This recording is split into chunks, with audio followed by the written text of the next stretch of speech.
Okay.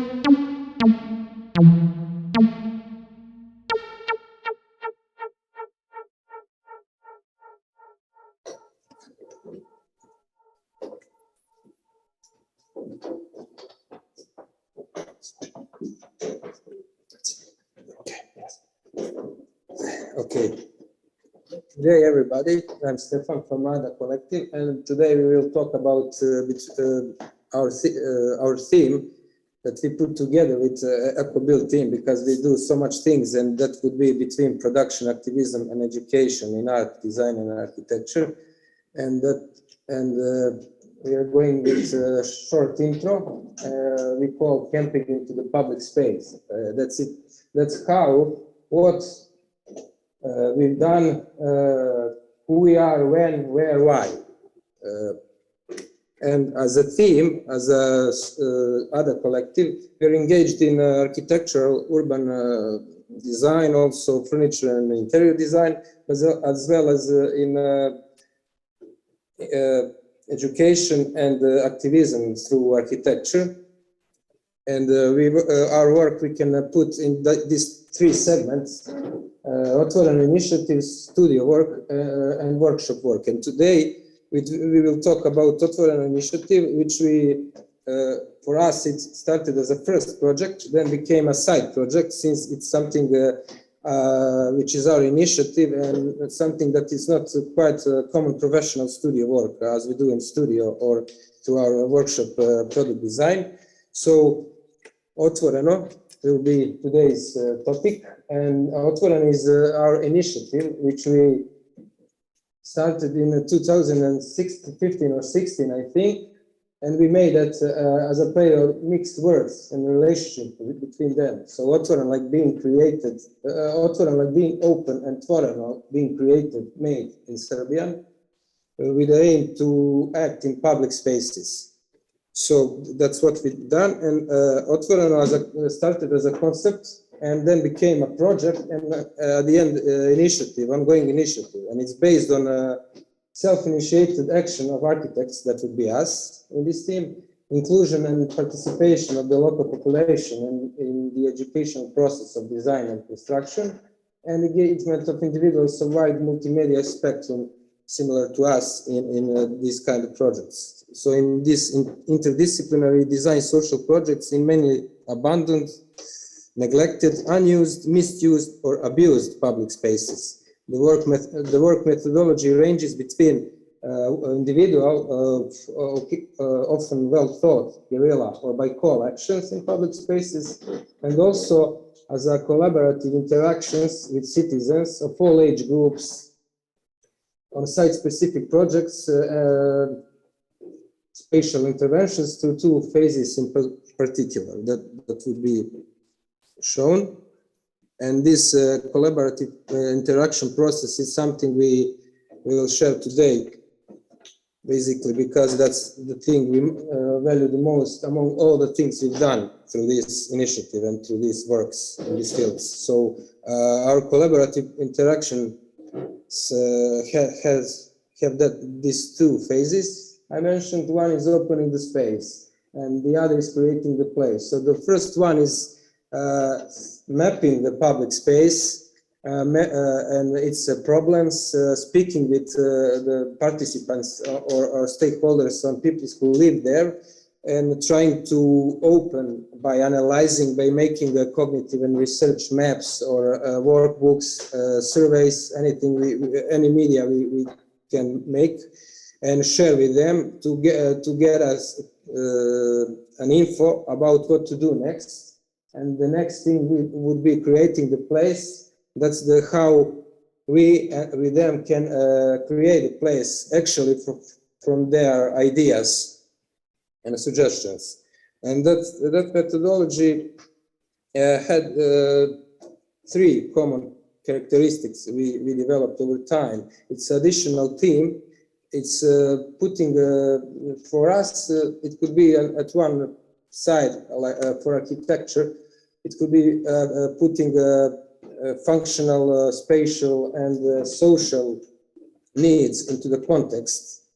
But when it's participation of the other citizens and maybe children and education of them, it is additional theme. It is additional education. So it's always architecture plus something else we can encounter. For example, botany or ornithology, dealing with other professions. So the other thing is reuse, recycle, remix, and ready-made. It is about using the materials and how what we do with them. And the third is swing effect, which I will mention later at the end. So when it started as a camping, because for us as a passionate campers, besides we are architects, it was all about architecture of minimalism. It was all about that temporal settlements when we are not in our profession, when we are in the bare nature, and how we interact with nature and what we live after leaving the nature. So it started as a camping movement, and considering camping and nature through the lenses of architecture and spatial, conquering the space, I would say in some words. And then it ended up where? To public spaces. This will be the first space we worked with participants. And what is different from that camping is now it's inverse point. In camping we often try to find some inviting, welcoming place, secure, beautiful in nature. But in the case of public spaces, it would be different. It would be some neglected, abused, misused, or abandoned space. So totally opposite than camping. But now we try to settle and put our camp in the public space like this, and with other people. Because for us, camping was something very social, and where everybody is different, and we try to build for I don't know, whatever it takes, and how many days we decide to make a settlement for ourselves, like living a sustainable community, and I would say a temporal architecture. So that led to public spaces, and that is why it's from micro scale to macro impact that is our topic today in this panel session, and it will be shown now. So the second part is between 3 and 3, Otvoreno initiative, between production, activism, and education in art, design, and architecture throughout small spatial interventions we've done with citizens. So in 3, our projects, Otvoreno Playground, Watchtower, and in Space of Freedom. They are similar but yet different in some way, which I will show now. So the first one was this Otvoreno Playground project built under the Youth of Bridge in town of Čačak in Serbia in 2016, and it was our first project. So we as this is our hometown, and this park is on the river bank, and there is this pedestrian bridge. So it's very common to us, this place. So we knew that there is this section, this gap between 2 parts of the park that should be joined somehow, and people were avoiding this area because it was full of rubbish and very neglected, and in one word, awful. But that was inspiring for us. So we set the camp there and activate people, citizens, children mostly, youth, and then through them, their parents, their professors, and teachers. So how we've done this, it was through first it was some kind of architectural thing. So through these maps, cognitive maps, which were sent to the people, to the children in the schools, high schools, elementary schools, to their teachers, parents, to draw, to write ideas, to do whatever they want with that space, and that led us to workshops we've done in Cultural Center of Čačak, also on this actual spot under the bridge during the festival. And we got so many ideas at the end, and that would be good database for what we can do next in that space. So having that in mind, then we had a clear what we will do in the creating the place phase, which contained all discarded and recycled materials we can gather together, and which we put them in these workbooks and gave them again to make mix and match all those things and what we can make with those materials. And at the end, also the professional workers were engaging in this part with us, creating and cutting the elements into pieces that could be easily assembled later with the citizens and to be safe in a way.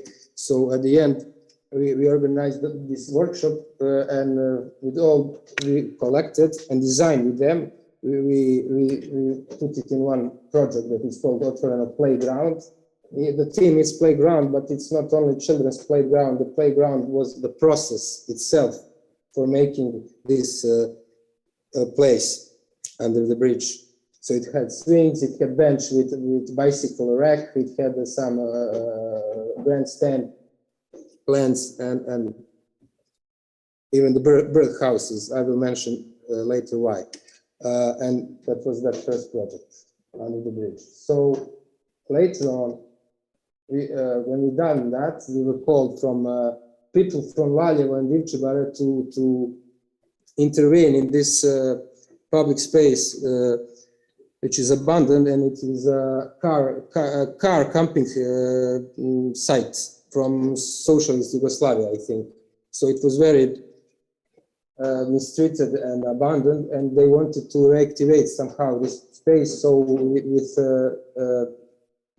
conversations with them and with analysis we've done in that area, what we have of other functions, and the children resort was next to that place. So again, with the help of that children and with the people who invited us, we together came across to this watchtower, which, except being watchtower, to watch a beautiful landscape for people, it's not so much anthropocentric, I would say, as a design, because this huge roof there contains a large bird feeder. So for us, it was important that it's a place and home not only for people and children who will walk by and take swinging underneath. It is also for the bird fauna, which is there. So when we built that, again, it was some kind of reverse project now, because they wanted a building. We made these cognitive interactive worksheets and give to the children to make the future surrounding of the watchtower. So, but again, the similar method.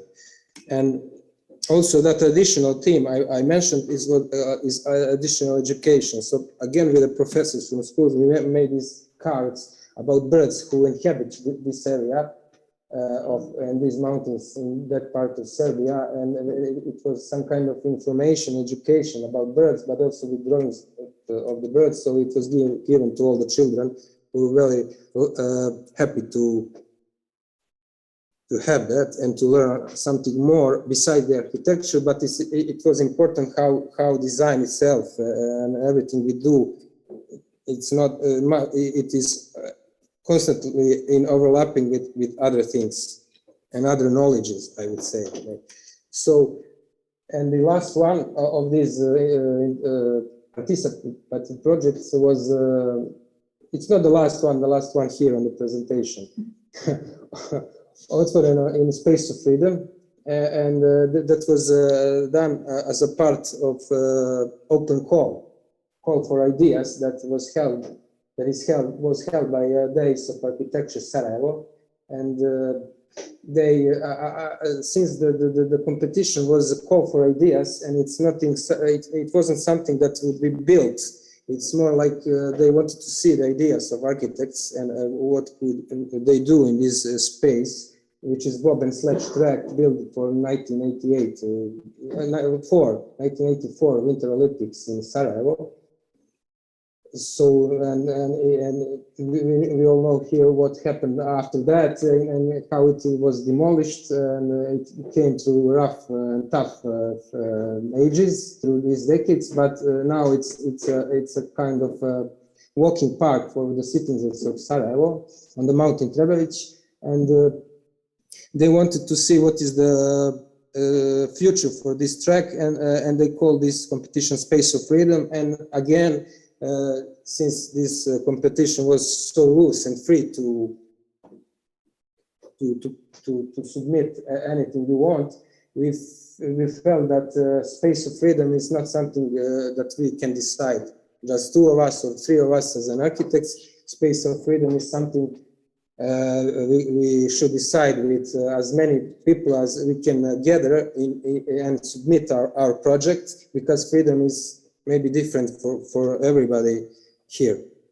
So again, at one point we have those maps, the participants interact on those maps, they gave their ideas. Also we went and visited the track, and we've done a small spatial intervention there, like some kind of guerrilla action, but it was just one part of our competition proposal. So we had these maps from participants.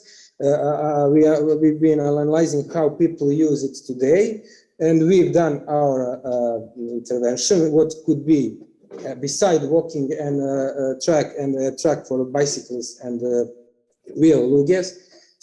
And after that, we've done our design suggestions on the right. So all of that together was a submission material for competitions, and that was some kind of pioneering thing to act in a competitions when you have a freedom. You don't need to think just for yourself as a designer. You can just put others in the process too, even though it is a call for architectural competition. So that was it. And the swing effect, yeah, it's important for us because it spontaneously began on the first workshop and the first project under the bridge.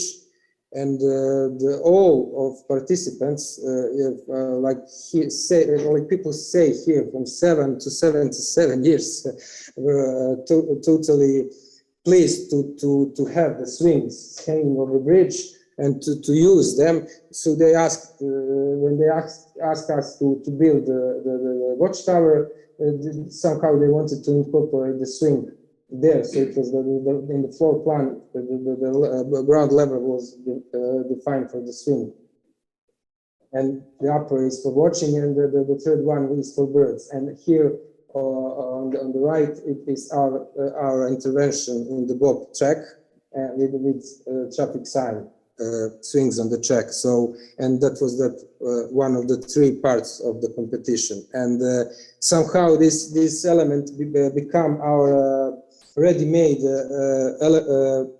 element of communication, instrument for pointing out and mapping the space, the problem in the space that can be turned into a potential, and the element that invites, and that's it. So how it happened, for example, here, this is one individual action that we've done many years ago, but it's one of my favorites because it's very, I would say, activistic in a kind of has that street art elements and sends big message. It's called In Reality. Why? Because that year we were at the Salon of Architecture in Belgrade, representing our work with TVORENO initiative in the subject reserved for experiment and research in architecture.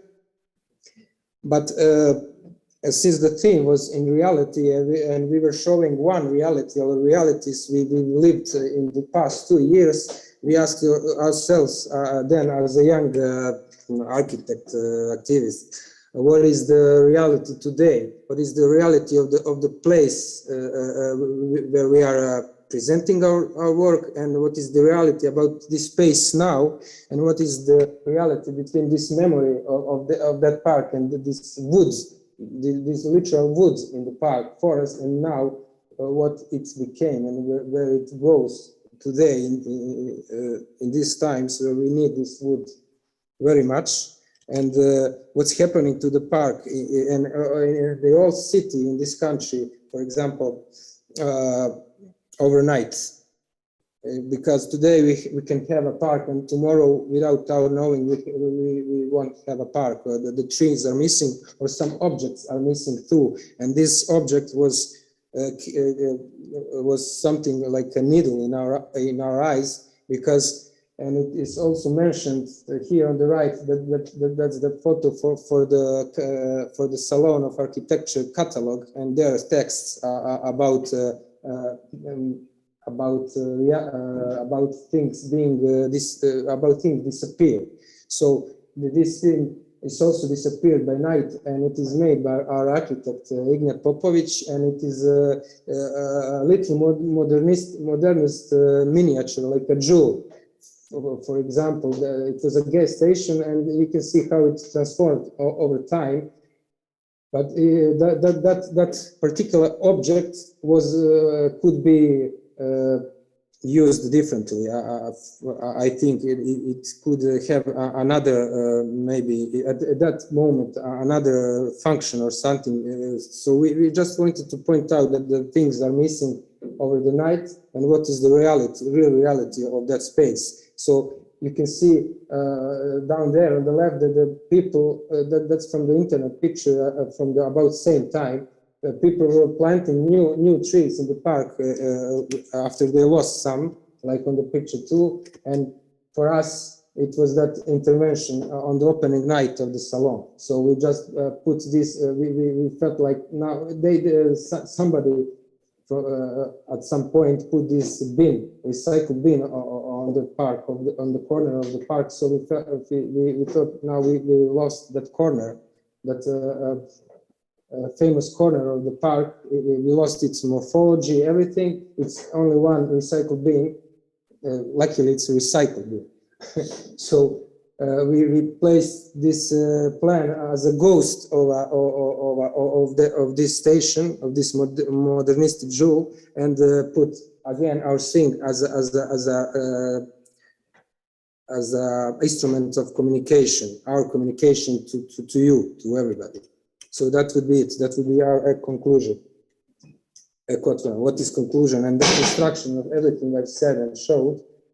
So I've showed you how TVORENO, from concept to project, became an initiative between production, activism, and education. All the things combined together through different medias, art, design, architecture, or overlapping everything of them, and how it is ecology for us. So why to answer why we are here and invited today. So that ecology, we can put three groups, like ecology of space, by choosing an activation of abundant, neglected, unused, misused, or abused space. Ecology of matter, by choosing and incorporating of reuse, recycle, ready-made, or mixed methods and materials.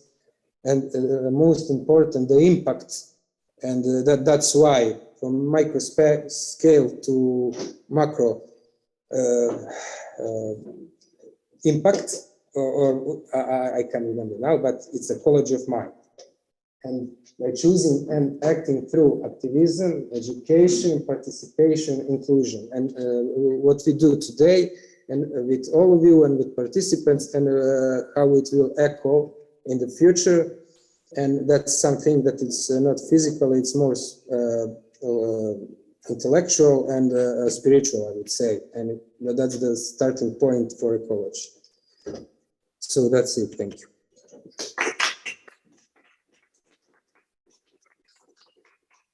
Sorry for English mashup, because I haven't been speaking this for a while. You'll see now.